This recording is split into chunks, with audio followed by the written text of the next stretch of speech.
ஐநார் துணி அடுத்த ப்ரோமோல பார்த்தீங்கன்னா பாண்டியன் பலவனுக்கு சர்ப்ரைஸ் கொடுக்கணும்னு சொல்லிட்டு கடைக்கு கூட்டிட்டு வராங்க.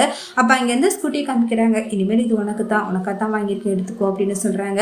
பல்லவனை அந்த ஸ்கூட்டியை வாங்கி கொடுத்து பார்த்துட்டு பயங்கரமா சந்தோஷப்பட்டு தேங்க்ஸ் நான் சொல்லிட்டு போய் ரொம்பவே சந்தோஷப்படுறாங்க. கொஞ்ச நேரத்திலேயே வானதி கடைக்கு வராங்க. வானதியை பாண்டியன் கிட்ட எனக்காக வாங்கி வச்சிருந்த ஸ்கூட்டி எங்க பாண்டி அதை கொடுன்னு சொல்லிட்டு கேட்குறாங்க. பாண்டி அதை கேட்டு ஷாக்காக வராங்க.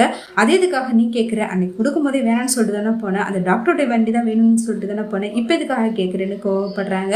வானதியோ இல்லை எனக்கு உன்னுடைய வண்டி தான் வேணும், அந்த டாக்டர்கிட்ட வண்டியை திருப்பி கொடுத்துட்டேன், எனக்கு வேணான்னு அவர்கிட்டே சொல்லிட்டேன். பாண்டி எனக்காக வண்டி வாங்கியிருக்கான்னு, அதனால அவரும் பரவாயில்ல அதையும் எடுத்துக்கணும்னு சொல்லிட்டாங்க. வாங்கி வச்சிருந்த வண்டியை காட்டு பாண்டி அப்படின்னு சொல்லிட்டு கேட்குறாங்க. பாண்டி வேணான்னு சொன்னதுமே அது நான் பல்லவனுக்காக கொடுத்துட்டேன், இதுக்கப்புறம் என்னால் அவங்ககிட்ட திருப்பிலாம் கேட்க முடியாது அப்படின்னு சொல்றாங்க. வானதியோ எனக்காக வாங்கினது எப்படி நீ அவனுக்காக கொடுப்ப, எனக்கு தெரியாது, அவங்ககிட்ட இருந்து எப்படியாவது நீ வாங்கி கொடு அப்படின்னு சொல்றாங்க. ஆனா பாண்டி ரொம்பவே உறுதியா இஷ்டத்துக்கெல்லாம் நினைச்சு பேசுறதுக்கெல்லாம் என்னால வாங்கி தர முடியாது, அது பல்லவனுக்காக நான் ஆசையை கொடுத்துட்டேன், பல்லவன் அது ரொம்பவே ஆசையா அதை ஓட்டிட்டு போயிருக்கான், இதுக்கப்புறம் என்னால அவங்க கிட்ட கேட்க முடியாது அப்படின்னு சொல்லிடுறாங்க.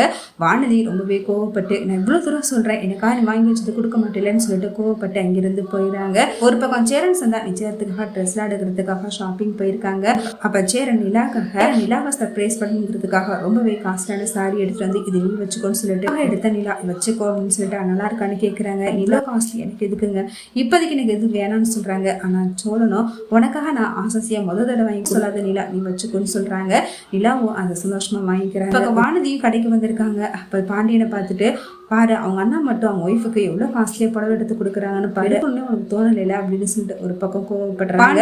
எப்பவுமே இப்படிதான் தப்பா புரிஞ்சுப்பியா, உனக்காக தான் இந்த புடவை எடுத்து வச்சிருக்கேன்னு சொல்லிட்டு பாண்டி வானதிக்காக ஒரு புடவை எடுத்து கொடுக்குறாங்க. அடுத்து சந்தாவுக்கு பிடிச்ச புடவையே சேரனை செலக்ட் பண்ணி சந்தோஷப்படுறாங்க. ஒரு பக்கம் நிச்சயத்துக்காக எல்லாருமே சந்தாவுடைய ஊருக்கு பாருங்க. ஒரு வழியா நிச்சயத்தை முடிஞ்சிருது, தேதியும் குறிச்சிடறாங்க. அடுத்து கல்யாணத்துல சந்தாவுடைய அப்பாவும் அம்மாவும் சந்தா தங்கிட்ட எல்லாருக்கும் சொன்ன விஷயம் தெரிய வருது. சந்தா உண்மையிலேயே பிரெக்னண்டா இல்ல, இந்த கல்யாணத்தை நிறுத்துறதுக்காக தான் இது மாதிரி ஒரு பொய் சொல்லி அம்மா பண்ணியிருக்கான்னு சொல்லிட்டு எல்லாருக்குமே தெரிய வருது.